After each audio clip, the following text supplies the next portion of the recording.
అందరికీ నమస్కారము. ఈ రోజున కార్తీక పురాణములోని 27వ అధ్యాయము దూర్వాసుడు అంబరీషుని ఆశ్రయించుట. మరల అత్రి మహాముని అగస్త్యునికిట్లు వచించెను. కుంభసంభవ, ఆ శ్రీహరి దూర్వాసుని ఎంతో ప్రేమతో చేరదీసి ఇంకనూ ఇట్లు చెప్పెను. ఓ దూర్వాసు మహాముని, నీవు అంబరీషుని శపించిన విధముగా ఆ 10 జన్మలు నాకు సంతోషకరమైనవే.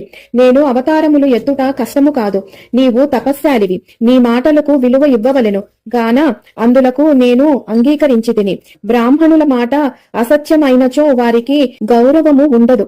ఇటు భక్తులకు కాపాడుట, అటు బ్రాహ్మణుల మాట తప్పకుండుట నా కర్తవ్యము. నీవు అంబరీషుని ఇంట భుజింపక వచ్చినందులకు అతడు చింతాక్రాంతుడై బ్రాహ్మణ పరివృతుడై ప్రాయోపవేశమునర్చ నెంచినాడు. ఆ కారణము వలన విష్ణు చక్రము నిన్ను బాధింపబూనెను. ప్రజారక్షణమే రాజధర్మము గాని ప్రజాపీడనము కాదు. ఒక బ్రాహ్మణుడు దుష్టుడైనచో వానిని జ్ఞానులగు బ్రాహ్మణులనే శిక్షింపవలెను. ఒక విప్రుడు పాపి అయినా మరొక విప్రుడే దండించవలెను. ధనుర్బాణములు ధరించి ముష్కరుడై యుద్ధమునకు వచ్చిన బ్రాహ్మణుని తప్ప మరెవ్వరిని ఎప్పుడూ దండించకూడదు. బ్రాహ్మణ యువకుని దండించుట కంటే పాతకము లేదు. విప్రుని హింసించకూడదు.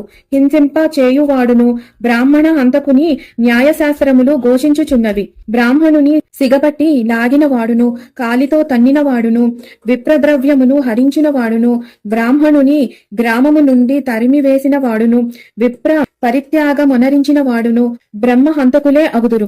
కాన ఓ దుర్వాస మహర్షి, అంబరీషుడు నీ గురించి తపస్శాలియు విప్రోత్తముడును అగు దూర్వాసుడు నా మూలమున ప్రాణ సంకటమున పొందుచున్నాడు.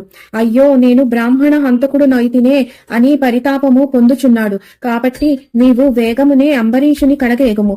అందువలన మీ ఉభయులకు శాంతి లభించును అని విష్ణువు దూర్వాసునకు నచ్చచెప్పి అంబరీషుని వద్దకు పంపెను. ఇట్లు స్కాంద పురాణ అంతర్గత వశిష్ఠ ప్రోక్త కార్తీక మాహత్య మండలి 27వ అధ్యాయము 27వ రోజు పారాయణము సమాప్తము.